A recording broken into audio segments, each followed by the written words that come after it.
इयत्ता 10वी, विषय इतिहास, दिवस 12वा.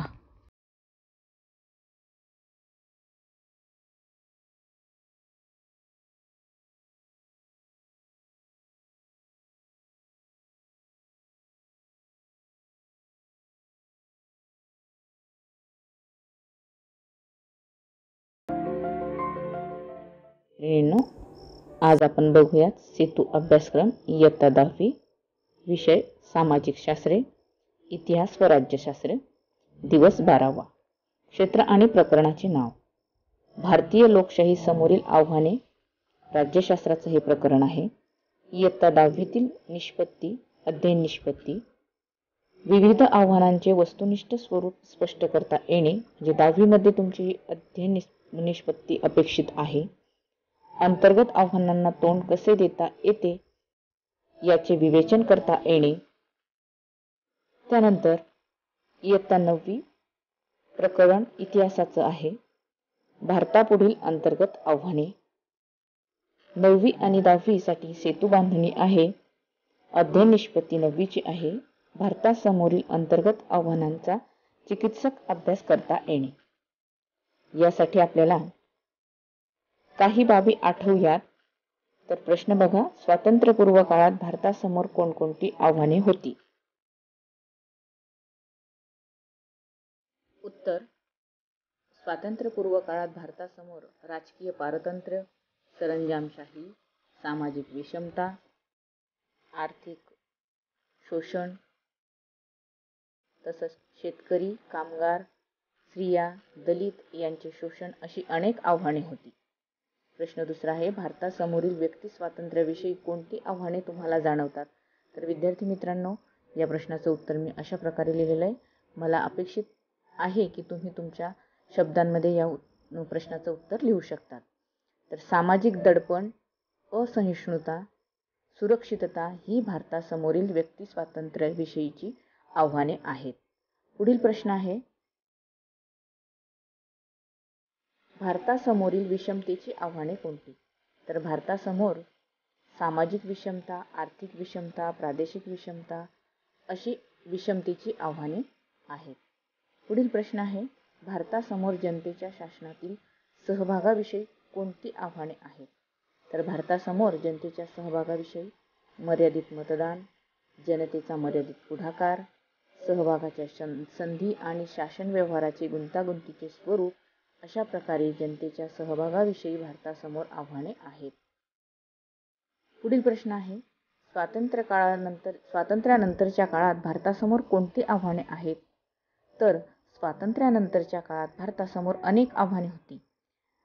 भारतीय संस्थानांच्या विलगीकरणाचा प्रश्न, फाळणीतून निर्मित झालेला हिंसाचार व निर्वासितांच्या समस्या, नवजात राष्ट्राची सुरक्षा, कायदा व सुव्यवस्था, कमालीचे आर्थिक मागासलेपण, गरिबी, बेरोजगारी, निरक्षरता, सामाजिक मागासलेपणा, विज्ञान तंत्रज्ञानाचा अभाव, शैक्षणिक व आरोग्यविषयक सुविधांचा अभाव, कृषी क्षेत्राच्या समस्या अशी अनेक आव्हाने भारतासमोर होती. विद्यार्थी मित्रांनो, पुढील कृती पूर्ण करायची आहे. पंजाबमधील असंतोष या आधारे पुढील कालरेषेवर पूर्ण करा. तर 1973 आनंदपूर साहिब ठराव मंजूर झाला. 1977 अकाली दल सत्तेवर आलं पंजाबमध्ये. 1980 स्वतंत्र खलिस्तान चळवळ सुरू झाली. 1981 भिंद्रानवाले यास अटक झाली. संपादक लाला जगत नारायण यांच्या खून प्रकरणी भिंद्रानवाले यांना अटक झालेली होती. तसंच पंजाबमध्ये 1983 राष्ट्रपती लागवड सुरू झाली आणि 1984 ऑपरेशन ब्ल्यू स्टार झालं आणि 1986 ऑपरेशन ब्लॅक थंडर हे पूर्ण झालं. अशा प्रकारे ही कालरेषा आपल्याला पूर्ण करता येईल. भारतातील विकसित व अविकसित प्रदेश पुढील तक्त्यात दर्शवा. प्रदेशांची नावं दिलेली आहेत. आसाम, महाराष्ट्र, ओडिशा, गुजरात, पंजाब, बिहार आणि तामिळनाडू. चला तर विद्यार्थी मित्रमैत्रिणींनो, आपण ही कृती पूर्ण करूयात. विकसित प्रदेश आणि अविकसित प्रदेश. विकसित प्रदेश आहेत महाराष्ट्र, गुजरात, पंजाब, तामिळनाडू. अविकसित प्रदेश आहेत आसाम, ओडिशा आणि बिहार. पुढील प्रश्न आहे, पहिला, स्वातंत्र्यपूर्व काळात भारतासमोर कोणकोणते आव्हाने होती? तर विद्यार्थी मित्रमैत्रिणींनो, स्वातंत्र्यपूर्व काळात भारतासमोर राजकीय पारतंत्र्य, सरंजामशाही, सामाजिक विषमता, आर्थिक शोषण, शेतकरी, कामगार, स्त्रिया, दलित यांचे शोषण अशी अनेक आव्हाने होती. प्रश्न दुसरा आहे, भारतासमोरील व्यक्तिगत स्वातंत्र्याविषयी कोणती आव्हाने तुम्हाला जाणवतात? तर याविषयी उत्तर लिहिता येईल आपल्याला. सामाजिक दडपण, असहिष्णुता, सुरक्षितता ही भारतासमोरील व्यक्ती स्वातंत्र्याविषयीची आव्हाने आहेत. पुढील प्रश्न आहे, भारतासमोरील विषमतेची आव्हाने कोणती? तर भारतासमोरील विषमतेची आव्हाने आहेत सामाजिक विषमता, आर्थिक विषमता, प्रादेशिक विषमता. अशा प्रकारे भारतासमोर अशी विषमतेची आव्हाने आहेत. पुढील प्रश्न आहे, भारतासमोर जनतेच्या शासनातील सहभागाविषयी कोणती आव्हाने आहेत? तर याचं उत्तर येईल मर्यादित मतदान, जनतेचा मर्यादित पुढाकार, सहभागाच्या संधी आणि शासन व्यवहाराचे गुंतागुंतीचे स्वरूप. अशा प्रकारे जनतेच्या सहभागाविषयी भारतासमोर आव्हाने आहेत. पुढचा प्रश्न आहे, स्वातंत्र्यानंतरच्या काळात भारतासमोर कोणती आव्हाने आहेत? तर स्वातंत्र्यानंतरच्या काळात भारतासमोर अनेक आव्हाने होती. भारतीय संस्थानांच्या विलगीकरणाचा प्रश्न होता. फाळणीतून निर्मित हिंसाचार व निर्वासितांच्या समस्या होता. नवजात राष्ट्रांची सुरक्षा, कायदा व सुव्यवस्था, कमालीचे आर्थिक मागासलेपण, गरिबी, बेरोजगारी, निरक्षरता, सामाजिक मागासलेपणा, विज्ञान तंत्रज्ञानाचा अभाव, शैक्षणिक व आरोग्यविषयक सुविधांचा अभाव, कृषी क्षेत्राच्या समस्या अशी अनेक आव्हाने भारतासमोर होती. भारतासमोर कोणकोणती अंतर्गत आव्हाने आहेत? या प्रश्नाचं उत्तर आपल्याला सांगता येईल की भारतासमोर फुटीरवादी चळवळी, ईशान्य भारतातील समस्या, नक्षलवाद, जमातवाद, प्रदेशवाद, भ्रष्टाचार, राजकारणाचे गुन्हेगारीकरण, लोकसंख्या, स्वच्छता, शेती व शेतकऱ्यांच्या समस्या, गरिबी, राहण्यासाठी घर आणि 2 वेळचे भोजन अशी अनेक अंतर्गत आव्हाने भारतासमोर आहेत. विद्यार्थी मित्रांनो, पुढील प्रश्न आहे, आव्हाने का निर्माण होतात?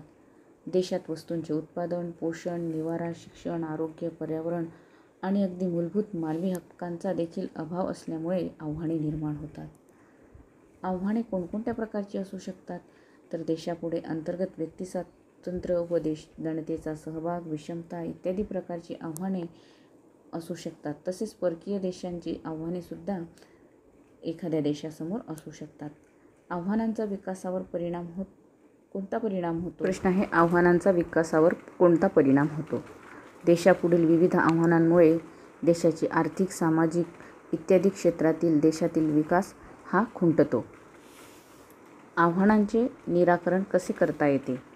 जमातवाद नष्ट करून राष्ट्रीय ऐक्यास बळकटी आणणे, विकासातील असमतोल कमी करणे अशा प्रकारे आव्हानांचे निराकरण केले जाऊ शकते.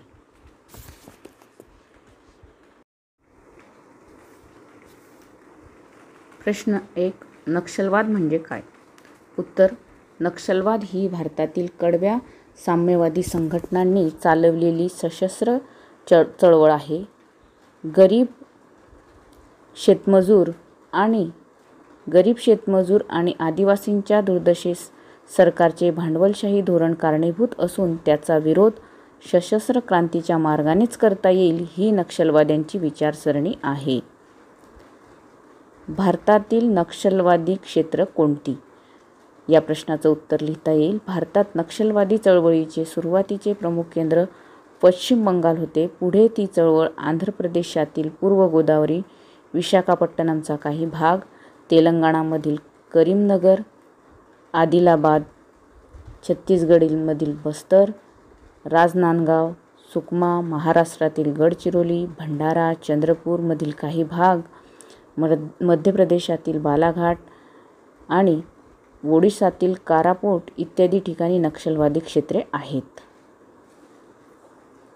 पुढचा प्रश्न आहे, जमातवादाचा कोणता परिणाम होतो?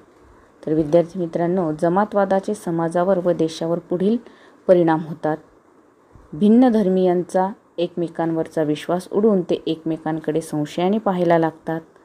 परधर्मीय देशबांधवांना शत्रू लेखले जाते.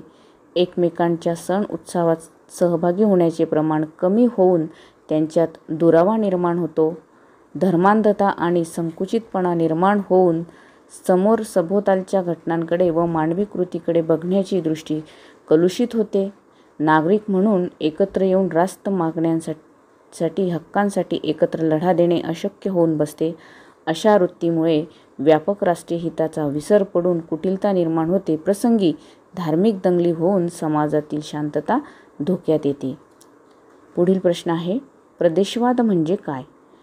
प्रदेशवाद म्हणजे काय ते सांगून त्याचा देशावर कोणता परिणाम होतो? तर प्रदेशवाद म्हणजे आपल्या प्रदेशाविषयी अवाजवी अभिमान बाळगणे. प्रदेशवादाचे देशावर होणारे पुढील परिणाम. अविकसित प्रदेश शैक्षणिक व नागरिक सुविधा या बाबतीत खूपच मागे पडतात. या भागातील जनतेला विकासाच्या संधी मिळत नाहीत. शैक्षणिक मागासलेपण, बेरोजगारी, दारिद्र्य इत्यादी समस्यांनी लोक मेटाकुटीला येतात. आपली फसवणूक होऊन आपल्याला विकासाच्या लाभापासून दूर ठेवले जात असल्याची भावना त्यांच्या मनात निर्माण होते. आर्थिक असमतोल निर्माण झाल्यामुळे राज्यातील सलोखा नष्ट होतो. सलोख्याअभावी राष्ट्रीय ऐक्याला तडा जातो. पुढील संकल्पना चित्र पूर्ण करा. यामध्ये भारताच्या ईशान्येकडील राज्य कोणकोणती आहेत ही कृती आपल्याला पूर्ण करूयात. हे चित्र आपल्याला पूर्ण करायचे आहे. तर बघूयात भारताच्या ईशान्येकडील राज्ये कोणकोणती. तर या ठिकाणी आपल्याला लिहिता येईल मेघालय, यानंतर अरुणाचल प्रदेश, सिक्कीम, मिझोरम, त्रिपुरा, नागालँड, मणिपूर आणि आसाम इत्यादी भारताच्या ईशान्येकडील राज्ये आहेत.